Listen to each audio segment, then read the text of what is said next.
रायगड जिल्ह्यातील पेण तालुक्यात सलग 4 दिवस झालेल्या मुसळधार पावसामुळे बळावली आणि जिते गावातील अनेक कुटुंबांचं मोठं नुकसान झालंय।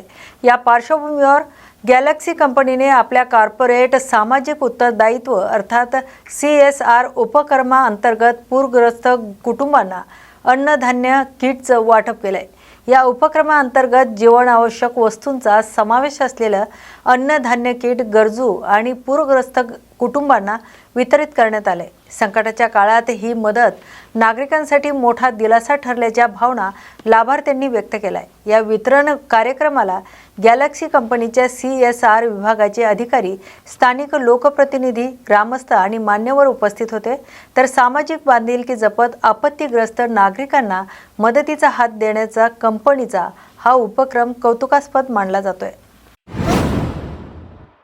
रायगड जिल्ह्यातील पेण तालुक्यातील सांगशी किल्ल्याच्या पायथ्याशी असलेले कावजीवाडी येथील अतिवृष्टीमुळे डोंगरांचे दरड कोसळून मोठं नुकसान झाले।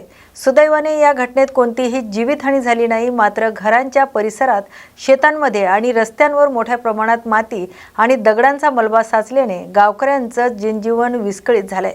या पार्श्वभूमीवर पेण तालुक्यातील मराठा समाजाच्या वतीने कावजीवाडीला भेट देत संकटग्रस्त कुटुंबांना ब्लँकेट आणि बिस्किटाचं वाटप करण्यात आलंय।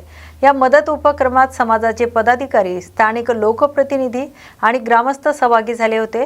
यावेळी पेण तालुक्यात मराठा समाजाने संकटात सापडलेल्या कुटुंबाच्या पाठीशी ठामपणे उभं राहण्याची भूमिका व्यक्त केली आहे। आपत्तीच्या काळात जात धर्म न पाहता माणुसकीच्या नात्याने मदतीचा हात देणं ही सामाजिक बांधिलकी असल्याची भावना समाजाच्या पदाधिकाऱ्यांनी व्यक्त केली आहे।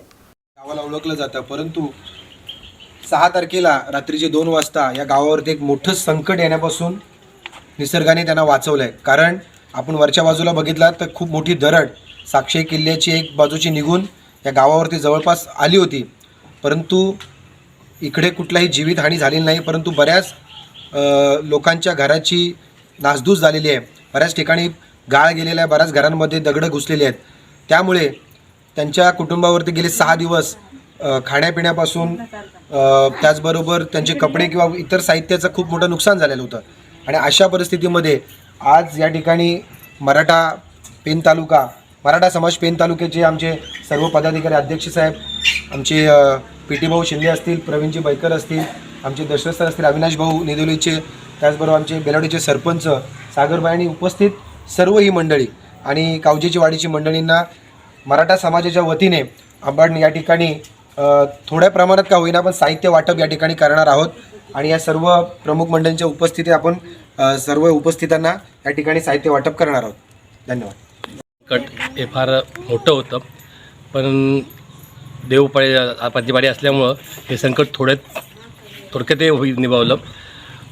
जरी हा संपूर्ण आदिवासी गाव असला तरी एक मोठा भाव म्हणून आम्ही मराठा समाज यांच्या जे संकट आलेलं आहे त्या संकटासाठी मदती धावून आलेलो आहोत। आमच्याकडनं फुलण्या फुलाची पाकळी काय आमच्या यांनी मदत करता येईल ते आम्ही करायचा प्रयत्न करतो। आज त्यांना ब्लँकेट आणि थोडं खाऊचं वाटप करत आहोत पेण तालुका मराठा समाजाच्या वतीने। थँक्यू। आपण पाहतोय गेले 3-4 दिवस आपल्या रायगड जिल्ह्यावर नव्हे तर संपूर्ण महाराष्ट्रावर जवळजवळ निसर्ग कोपला असं म्हणावं लागेल। पावसाचं जे प्रमाण होतं ते प्रमाण मला वाटतं या पिढीने तरी असं पाहिलं नसेल, जुन्या काळातल्या पिढीने ते पाहिलं असेल। आणि त्याच्या रौद्ररूपामुळेच निसर्ग जणू काही आपल्या या मानव धर्तीवर कोपलाय असं झालं आहे। आणि त्याचीच परिणिती आपण या ठिकाणी पाहतोय। ह्या संपूर्ण डोंगर या कावजीच्या वाडीवर आलेला आणि थोडक्यात ही वाडी बचावली। जरी वाडी बचावली असली तरी गावावर आलेलं संकट मोठं होतं। कारण आत्ताच आमचे सन्माननीय केतनभाई यांनी सांगितलं की काहींच्या घरांची नासधूस झाली आहे। शेतीमध्ये देखील दरड कोसळून शेतीमध्ये गाळ आलेला आहे। त्याच्यामुळे पुढील काळामध्ये या गावातील लोकांचा उदरनिर्वाहाचा मोठा प्रश्न आहे। आणि त्या माध्यमातूनच आमचा मराठा समाज एक सामाजिक बांधिलकी म्हणून पेण तालुका मराठा समाजाच्या वतीने त्यांना हे साहित्य वाटपाचं एक आमचा मानस होता। आणि आमच्या अध्यक्ष सन्माननीय PT भाऊ शिंदे, उपाध्यक्ष प्रवीणजी बैकर, सहसचिव विशाल साजेकर, त्याचप्रमाणे आमचे वरिष्ठ आमच्या समितीचे सदस्य अविनाश भाऊ पाटील, सचिन पवार, ही सगळी मंडळी या ठिकाणी हे साहित्य वाटपाच्या कार्यक्रमासाठी आलेली आहेत.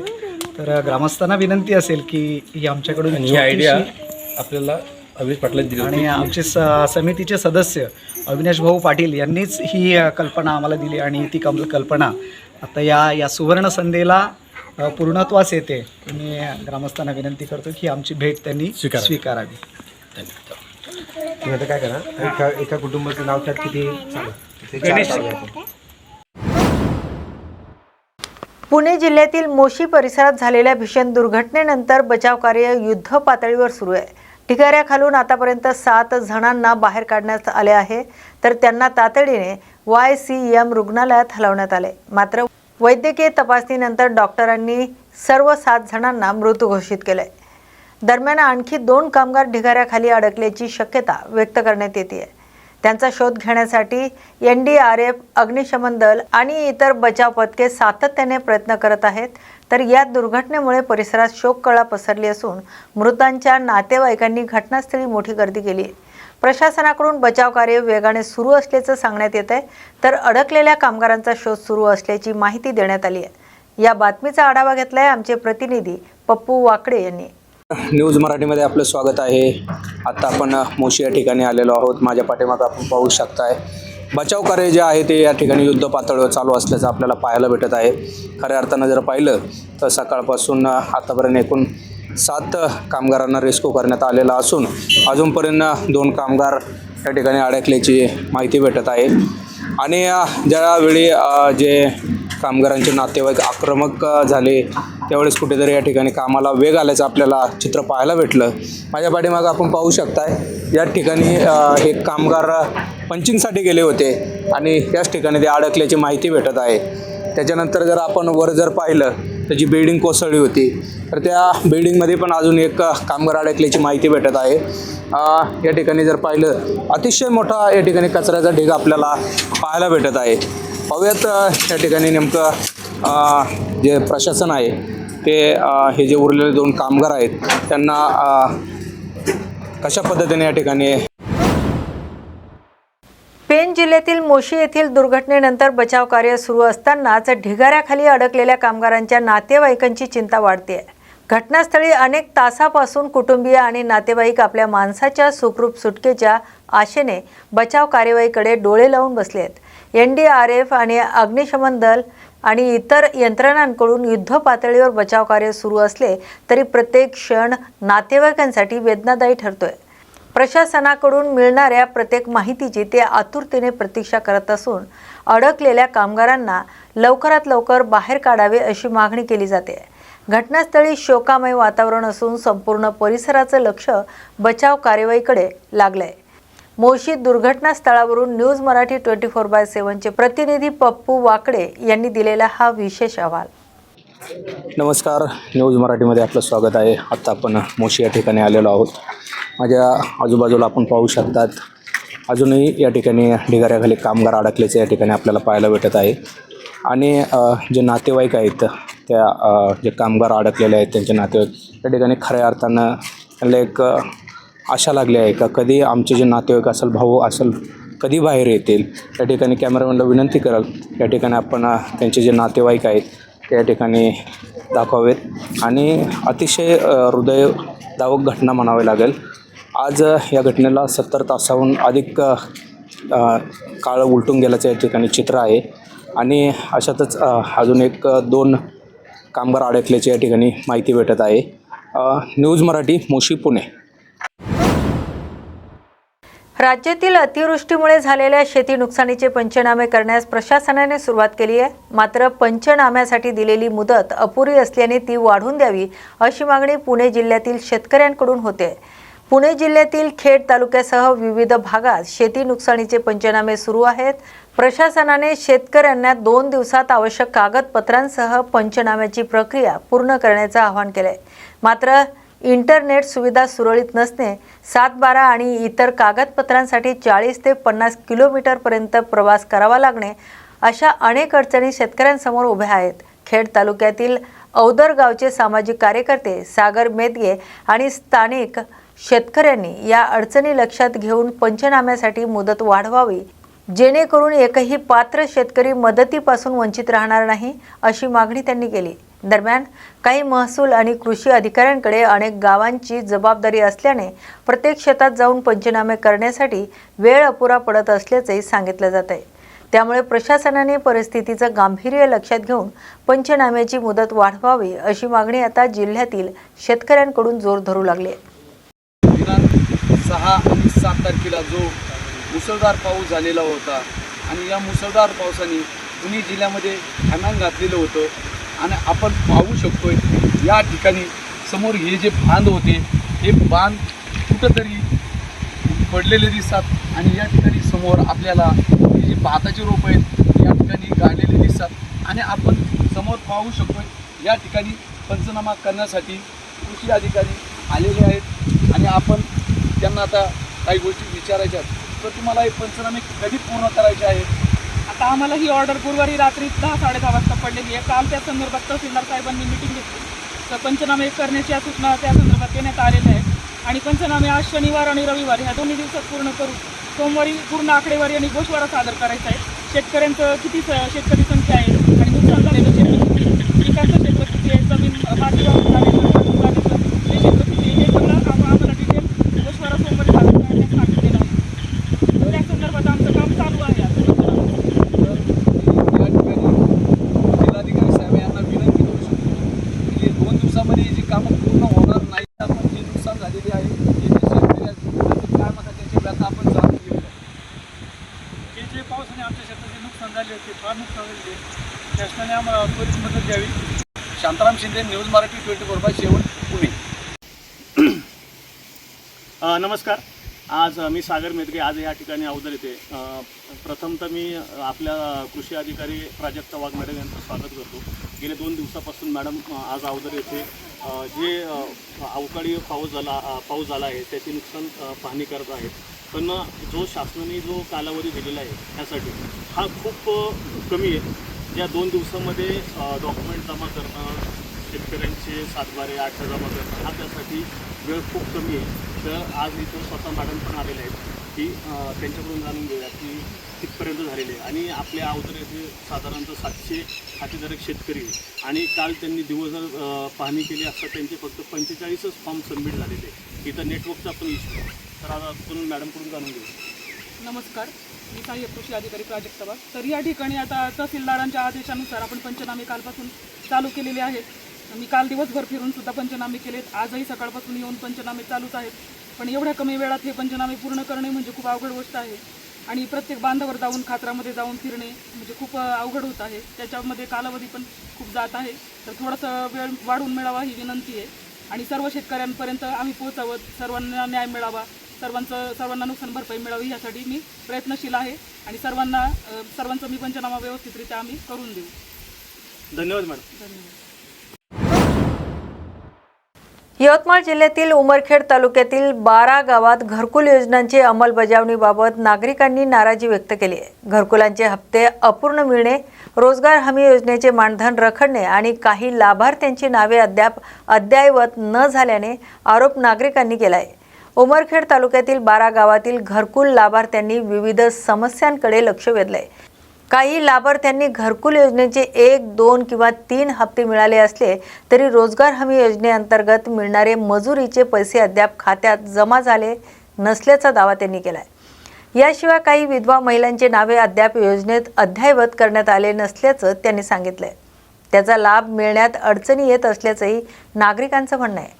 संबंधित प्रशासनाने या प्रकरणाची दखल घेऊन रखडलेले हप्ते आणि रोजगार हमीचे पैसे तातडीने वितरित करावे, तसेच प्रलंबित नोंदी अद्ययावत करून पात्र लाभार्थ्यांना न्याय द्यावा, अशी मागणी ग्रामस्थांनी केली आहे. न्यूज मराठी 24/7 मध्ये आपलं स्वागत आहे. आपण यवतमाळ जिल्ह्यातील उमरखेड तालुक्यातील 12 या गावी आलेले आहोत आणि 12 गावामध्ये या घरकुल लाभार्थ्याच्या समस्या आहे ते जाणून घेत आहोत आपण. बाबू, आपलं नाव काय? माझं गणपत शेकोजी चोपडे. बर. 12 तालुका उमरखेड, जिल्हा यवतमाळ. मला 3 हप्ते भेटले. पहिला हप्ता 15,000चा भेटला, दुसरा 70चा भेटला, तिसरा 30चा भेटला आणि मजूर जे बिल आहे त्याचा हप्ता आला नाही. ठीक आहे. आपले दुसरे घरकुलाचे लाभार्थी आपल्या सोबत आहेत. बोला. मधुकर मारुती चोपडे बोलत आहो. मला 3 घरकुलचे हप्ते भेटले आहे, फक्त मस्टरचे पैसे मला भेटले नाही. मी सारखं उंबरखेडला पंचायत समितीला जाऊन दररोज चालू, एक दिवस आड करून दररोज चालू, 500 रुपये रोज बुडून चालू. मग हप्ता एक भेटला ना, मस्टरचा एक सुद्धा भेटला नाही. पहा, आपण ग्रामीण भागातल्या लोकांच्या घरकुलाबाबतच्या समस्या आपण ऐकून घेत आहोत. कोणाचे मस्टरचे बिलं आलेले नाही, कोणाचे घरकुलाचे हप्ते आलेले नाही, कोणाचे यादीमध्ये नाव आहे किंवा बदललेले नाही, किंवा कोणत्या अशा विधवा महिलाच्या अडचणी असतील, वयोवृद्धाच्या अडचणी असतील. हे पंतप्रधान आवास योजना आहे किंवा मोदी आवास योजना आहे. शासन गोरगरीब लाभार्थ्यासाठी घरकुलाची योजना ही ज्या लोकांना निवारा नाही अशा लोकांना घरकुल योजनेमध्ये नाव टाकून निवारा देत आहे. पण शासन या बाबतीत गंभीर दखल घेऊन या लोकांचा प्रश्न तात्काळ निकाली लावेल का? न्यूज मराठी 24/7 प्रतिनिधी संतोष आडे. यवतमाळ जिल्ह्यातील उमरखेड तालुक्यातील कुपटी येथे उभारण्यात आलेल्या सौर ऊर्जा प्रकल्पाच्या पार्श्वभूमीवर नागरिकांना वाढीव वीज बिलांचा सामना करावा लागत असल्याच्या तक्रारी पुढे आल्या आहेत. स्मार्ट मीटरच्या सक्तीला विरोध करत नागरिकांनी शासनाकडे साधे मीटर उपलब्ध करून देण्याची मागणी केली आहे. उमरखेड तालुक्यातील कुपटी येथे सुमारे 30 ते 40 एकर शासकीय जमिनीवर सौर ऊर्जा प्रकल्प उभारण्यात आला आहे. तर या प्रकल्पातून नैसर्गिक पद्धतीने वीज निर्मिती केली जाते आणि ती उमरखेड उपविभागात वितरित केली जाते. मात्र या भागातील नागरिकांचं म्हणणं आहे की सौर ऊर्जेद्वारे वीज निर्मिती होत असतानाही स्मार्ट मीटर बसवल्यानंतर त्यांना अपेक्षेपेक्षा जास्त वीज बिले येत आहेत. त्यामुळे ग्रामीण भागातील सर्वसामान्य नागरिक आर्थिक अडचणीत सापडत असल्याचा आरोपही करण्यात येतोय. स्मार्ट मीटरची सक्ती थांबवून पारंपरिक वीज मीटर उपलब्ध करून द्यावेत आणि वाढीव वीज बिलांच्या तक्रारीची दखल घेऊन नागरिकांना दिलासा द्यावा अशी मागणी स्थानिक नागरिकांनी शासनाकडे केली आहे. नमस्कार. न्यूज मराठी 24/7 मध्ये आपलं स्वागत आहे. आपण आलेले आहोत यवतमाळ जिल्ह्यातील उमरखेड तालुक्यातील कुपटी येथील सोलर वीज प्रकल्पावर. आज आपण पाहतो की सार्वजनिक जीवनामध्ये लाईट ही वीज ही सर्वाशी निगडीत आहे आणि त्याच्याशिवाय काम कोणतंही चालत नाही. ग्रामीण भागामध्ये अशी ओरड चालू आहे की स्मार्ट मीटर लावलेले आहे आणि त्या स्मार्ट मीटरचे आवाजी बिल येत आहे. खूप लोक त्रस्त आहे आणि इथं आपण पाहतो नैसर्गिकरित्या इथे सोलर वीज प्रकल्प उभा केलेला आहे. निसर्गातून वीज निर्मिती होत आहे आणि आपल्या सामान्य ग्राहकांना या विजेचा फटका बसत आहे. नेमकं कारण काय आहे आणि प्रशासन या गंभीर बाबीकडे लक्ष देईल का? न्यूज मराठी 24/7 प्रतिनिधी संतोष आडे इथं पाहणी करत असताना जवळपास 40 ते 50 एकरमध्ये हा वीज प्रकल्प उभा केलेला आहे आणि या वीज प्रकल्पातून ही वीज उपविभागीय अधिकारी कार्यालय उमरखेड आहे आणि उमरखेड उपविभागाला ही वीज इथून वितरित होत असते आणि तिथून सर्व उमरखेड तालुक्याला विजेचे वितरण होत आहे. न्यूज मराठी 24/7 पाहणी केली आणि या पाहणीमध्ये असं पाहण्यास मिळालं की 40 ते 50 एकर ही ग्रामपंचायतची जमीन असू शकते, ही शासकीय जमीन असू शकते. शासकीय जमिनीवर हा प्रकल्प उभा आहे आणि नैसर्गिकरित्या ही वीज तयार केली जाते.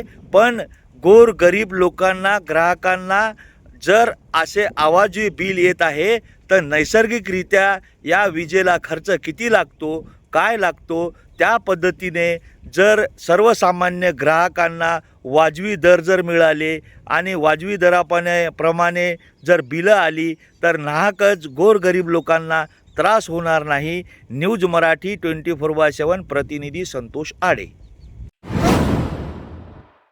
यवतमाळ जिल्ह्यातील उमरखेड तालुक्यात नागपूर बारा आणि कुपटी परिसरात मोठ्या प्रमाणात मुरुम उत्खनन होत असल्याचा आरोप स्थानिक नागरिकांनी केला आहे.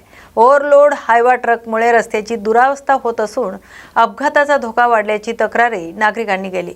उमरखेड तालुक्यातील नागपूर, बारा आणि कुपटी परिसरातील शासकीय तसेच खासगी जमिनींवर मोठ्या प्रमाणात मुरुम उत्खनन सुरू असल्याचा आरोप स्थानिकांनी केला आहे। या उत्खननातून निघणाऱ्या मुरुमाची वाहतूक मोठ्या हायवा ट्रकद्वारे दिवस रात्र सुरू असल्याचं नागरिकांचं म्हणणं आहे। या ट्रकचे वजन, वाहतुकी क्षमता, उत्खननासाठी आवश्यक परवानग्या आणि वाहतुकीचे नियम याची संबंधित विभागाकडून तपासणी होत नसल्याचा आरोपही करण्यात आला आहे। या मार्गावर RTO, वाहतूक पोलीस आणि महसूल विभागाकडून प्रभावी कार्यवाही होत नसल्याची नाराजी स्थानिकांनी व्यक्त केली। ओव्हरलोड वाहतुकीमुळे रस्त्यावर मोठमोठे खड्डे पडत असून त्यामुळे अपघाताचा धोका वाढला आहे। तसेच जड वाहनांचा सततच्या वाहतुकीमुळे रस्त्याची मोठ्या प्रमाणावर दुरावस्था निर्माण झाली आहे। या संपूर्ण प्रकरणाची चौकशी करून नियमाचे उल्लंघन करणाऱ्यांवर कार्यवाही करावी अशी मागणी नागरिकांनी प्रशासनाकडे केली आहे। नमस्कार, न्यूज मराठी 24/7मध्ये आपलं स्वागत आहे। आपण यवतमाळ जिल्ह्यातील उमरखेड तालुक्यातील या एक बारा नागापूर गाव आहे, त्या गावाच्या जवळ आहो। तिथे मोठ्या प्रमाणामध्ये उत्खनन चालू आहे, गौण खनिज उत्खनन। इथून खूप मुरुम काढला जात आहे आणि या मुरुमाचे जे ट्रक आहेत, हायवा, हे खूप प्रमाणामध्ये लोडिंगचे चालत आहेत आणि या गंभीर बाबीकडे प्रशासन लक्ष देईल का, की याची वजन क्षमता किती आहे आणि हे वाहून किती नेते, आणि इथं उत्खनन जे चालू आहे या उत्खननाचा परवाना कोणी दिलेला आहे, काय आहे, उत्खनन किती प्रमाणामध्ये खोदलं जात आहे, अशा या गंभीर बाबीकडे लक्ष कोणी देईल का। मोठ्या प्रमाणामध्ये उमरखेड तालुक्यामध्ये रेल्वे मार्गाचे काम चालू असो किंवा रस्त्याचे काम चालू असो, हे मोठ्या प्रमाणामध्ये चालू आहे। पण हे जे मुरुम खोदकाम चालू आहे, हे त्याच्यापेक्षा अतिशय मोठ्या प्रमाणात रात्र आणि दिवस 24 तास मुरुमाचे उत्खनन चालू आहे। नेमक्या याच्या रायल्ट्या किती काढलेल्या आहेत आणि उत्खनन किती झालं पाहिजे, इथं पाहणी करत असताना कोणते अधिकारी, कर्मचारी कोणीही दिसून आलेले नाहीत। न्यूज मराठी 24/7 प्रतिनिधी संतोष आडे।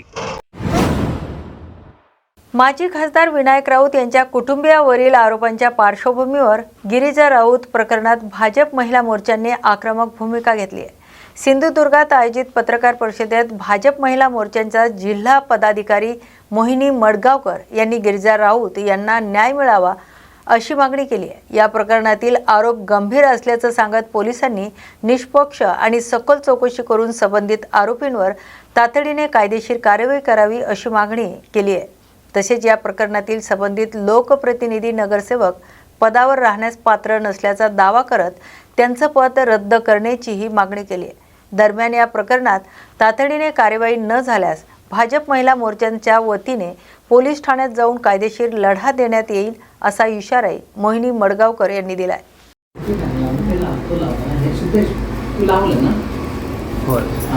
लाईट वगैरे तुमचं हे करा, बरोबर आहे ना? ते गिरिजा चला सुरू करा मॅडम। मी आज इथे आमचा महिला मोर्चा, भाजपा महिला मोर्चातर्फे इथे आज मी पत्रकार परिषद घेत आहे। मी मोहिनी मडगावकर। मी आज इथे यासाठी हे घेत आहे की आज जो विनायक राऊत आपल्या जिल्ह्याचे, रत्नागिरी सिंधुदुर्ग जिल्ह्याचे जे खासदार 2 टर्म राहिलेले आहेत, त्यांच्या घरात एका महिलेवर ज्या प्रकारे अत्याचार झाला त्या बातम्या कालपासून येत आहेत आणि त्या बातम्या वाचल्यावर आज आम्हाला असं वाटतं की त्या महिलेच्या मागे आम्ही सर्व भाजप महिला त्यांच्या मागे उभं असणार आहोत। म्हणजे जे त्यांच्यावर जे अन्याय त्यांच्या घरातून होत आहेत हे खरंच म्हणजे निंदनीय आहे। असे ह्या काळात जर असे अत्याचार जर महिलांवरती होत असेल आणि ते पण एखाद्या राजकीय जो नेता आहे, जो खासदार होता, परत तिचा जो नवरा आहे तो नगरसेवक आहे आणि अशी पार्श्वभूमी असताना त्या महिलेला जर एवढा त्रास होत असेल तर खरंच ही गोष्ट निंदनीय आहे। जे तिच्यावर जो अत्याचार झाला आहे, तिचे केस कापले गेलेले आहेत किंवा जे जादूटोणा किंवा जे काय अशा अघोरी शक्ती आहेत त्या तिच्यावर करण्यात आलेल्या आहेत। तिचं केस कापणे म्हणा, तिला गोमूत्र प्यायला देणं, अजून खूप काही त्याच्यामध्ये डिटेलमध्ये गेलं तर प्रत्येकाला कळेल, पण हे चुकीचं आहे असं होणं। आणि ह्या महिलेला न्याय मिळायला पाहिजे. आता आमच्या सरकारमध्ये महिलेवरती कुठच्याही महिलेवर अत्याचार झाला तर आमचे सरकार लगेच त्याच्यावर आवाज उठवणार आहे किंवा त्या महिलेला न्याय मिळवून देणार आहे. तरी पण लोकल ह्याच्यावर जर कोणी त्यांना जर पाठीशी घालत असेल तर आम्ही महिला शांत बसणार नाही. आणि आज या महिलेवर जर एवढा अत्याचार होतोय तर आज कुठूनही अजून कोणी आवाज उठवलेला नाही आहे. उभाटाच्या ज्या महिला आहेत त्या नेहमी पुढे पुढे असतात, प्रत्येक विषयात पुढे पुढे त्यांचं हे असतं. मग आज त्या का नाही आहेत पुढे? त्यांनी ह्या महिलेच्या विरोधात त्यांनी आज आवाज का उठवला नाही आहे? त्या महिलेच्या बाजूने त्या सक्षमपणे का उभ्या राहिलेल्या नाही आहेत? पक्ष बाजूला राहतो. जेव्हा एखाद्या महिलेवर अत्याचार होतो तर एका महिलेनेच तिच्या पाठीशी राहायला पाहिजे, तिला साथ द्यायला पाहिजे, तिला त्याच्यातनं बाहेर काढण्याचा प्रयत्न करायला पाहिजे. आज ही परिस्थिती आज आपल्याला ती महिला स्वतः गिरिजा राऊत म्हणून ती स्वतः आज बाहेर पडून तिने आज जे काल स्टेटमेंट दिले त्याच्यामुळे आम्हाला हे आज कळलं आहे की हा काय विषय होता. पण हे खरंच म्हणजे आपल्या इकडचे खासदार होते ते राजकीय पार्श्वभूमी आहे त्यांना आणि त्यांच्या घरात जर ते अशी वागणूक देत असेल तर खरंच निषेध आहे. आणि मी सर्व महिलांना असं आव्हान करीन की त्या महिलेला जो तिचा शारीरिक छळ झाला आहे, जो मानसिक छळ झाला आहे, तिच्यावर जो अत्याचार झाला आहे, त्यासाठी आपल्या जिल्ह्यातील सर्व राजकीय पक्षाच्या महिलांनी एकत्र येऊन किंवा सामाजिक पक्षात ज्या महिला काम करतात त्या सगळ्यांनी एकत्र येऊन त्या महिलेला आपण न्याय मिळवून दिला पाहिजे असं मी प्रत्येक महिलेला आव्हान करते. आणि त्या महिलेच्या बाबतीत आम्ही ह्युमन राईट्स म्हणून एक आमची संस्था आहे, तिथे पण आमच्या याच्यातल्या थोड्या महिला आणि आमच्या सावंतवाडीच्या महिला कार्यरत आहेत. त्या ह्याच्यातनं पण आम्ही त्या महिलेपर्यंत जाऊ, त्या महिलेला काय तिच्यासाठी आम्ही न्याय मिळवून देऊ. आम्ही आज त्या महिलेला या पत्रकार परिषदेमार्फत शब्द देते आणि आम्ही नेहमी तिच्या पाठीशी असणार आहोत आणि प्रत्येकाने हा आवाज उठवला पाहिजे. आणि मी आता ह्या पक्षातील विनायक राऊत आणि त्यांचा मुलगा जो तिच्यावर अत्याचार करत होता त्यांचा मी पूर्णपणे इथे भाजप महिला मोर्चा आघाडीतर्फे मी पूर्णपणे निषेध करते. आणि ही अशी घाणेरडी जी कृती त्यांच्या घरात झाली आहे त्याबद्दल मी खरंच सांगते, म्हणजे खूपच घाणेरडी कृती आहे. तर त्यांचं मी आज म्हणजे त्यांचं नाव घेणं अशा व्यक्तींचं हे पण एक लज्जास्पदच गोष्ट वाटते. त्यांचा मी पूर्णपणे निषेध करते आणि प्रत्येक महिलेला मी आवाहन करीन आपण सर्वांनी ह्या महिलेच्या मागे राहायचं आहे आणि ह्या विनायक राऊत आणि त्यांच्या मुलाने जे काही कृत्य केले त्याची त्यांना शिक्षा मिळायला पाहिजे. आम्ही पण आता जाऊन पोलिसात तक्रार करू की त्यांना लवकरात लवकर याची शिक्षा चौकशी होऊन त्यांची पूर्ण चौकशी होऊन त्यांना शिक्षा व्हायला पाहिजे. तसेच ते ज्या पदावर आहेत नगरसेवक पदावर ते पण पद त्यांचं रद्द झालं पाहिजे. कारण जर त्यांच्या घरातील महिलेला असा जर त्रास होत असेल तर ते समाजातील महिलांचा काय मान सन्मान ठेवणार, त्या महिलेला काय न्याय देणार, समाजात ते काय काम करणार. अशा जर घाणेरड्या वृत्तीचे जर लोक असतील पदावर, नगरसेवक पदावर किंवा आणि कुठच्या गोष्टींवर, ते लोकांसाठी लायक नाही आहेत असं मला वाटतं. त्याच्यामुळे मी एवढंच सांगेन त्या महिलेच्या मागे आम्ही सर्व महिला राहू, त्यांना आम्ही न्याय मिळवून देऊ, न्याय मिळवण्यासाठी पूर्णपणे प्रयत्न करू. जे आमच्यावर आणि आमच्या जिल्ह्याचे पालकमंत्री नितेशजी राणे साहेब यांना आम्ही जाऊन भेटू, त्यांना आम्ही सांगू की ह्या विषयात तुम्ही पूर्णपणे लक्ष घाला आणि त्या महिलेला न्याय मिळवून द्या. तसेच आमचे प्रदेशाध्यक्ष रवींद्र चव्हाण आहेत त्यांना पण आम्ही सांगू की आमच्या भाजप पक्षातर्फे त्या महिलेला न्याय मिळवून दिला पाहिजे. त्यासाठी पण आम्ही सर्व महिला प्रयत्न करू. मॅडम, फिरोज शेख जे आहेत ते प्रॉपर सावंतवाडीचे आहेत, म्हणजे कोलगावमधील आहेत आणि त्या दर्ग्याकडेच ते अघोरी कृत्य करत होतं असं गिरिजा राऊत यांनी आरोप केले. पण हे आरोप करताना माजी खासदार विनायक राऊत हे म्हणतात की ते खंडन करतात की हे आरोप पूर्णपणे खोटे आहेत. कसं बघताय तुम्ही? आता जर त्या मॅडम एवढ्या सांगत असतील की असं तिथे त्या महिलेला तिथे जर घेऊन आले असतील तर तिथे खरंच काहीतरी करण्यात येत असेल ना, तर ती महिला तर खोटं बोलू शकणार नाही. तर आता त्यांना जेव्हा पोलीस घेऊन जातील किंवा पकडतील तेव्हा ते खरं खोटं काय ते निदर्शनास येईल आपल्या. आपणही त्या गोष्टीत सांगू शकत नाही की ॲक्च्युअली तिथे काय झालंय ते. मॅडम, गुन्हा दाखल झाला आहे पण अद्याप कोणतीही त्यांच्यावर अटकेची कारवाई अद्याप झाली नाही झाली तर तुमची भूमिका काय राहणार? नाही, गुन्हा आम्ही दाखल करूनच घेऊ. आम्ही पालकमंत्र्यांना भेटू किंवा आम्ही आधी पहिलं पोलीस स्टेशनला जाऊन तिथे आम्ही त्यांच्याबद्दल हे करू आणि त्यांच्यावर गुन्हा दाखल व्हायला पाहिजे. आमच्या परीने आम्ही प्रयत्न करू, आम्ही वरिष्ठ स्तरावर कळू आणि ते प्रयत्न करूच त्यांना. आजच्या बातमी महाराष्ट्राची या विशेष बातमीपत्रात आपण इथेच थांबतोय. अशाच नव्या आणि ताज्या अपडेटसाठी पाहत राहा न्यूज मराठी 24/7. नवा भारत, नवा विचार.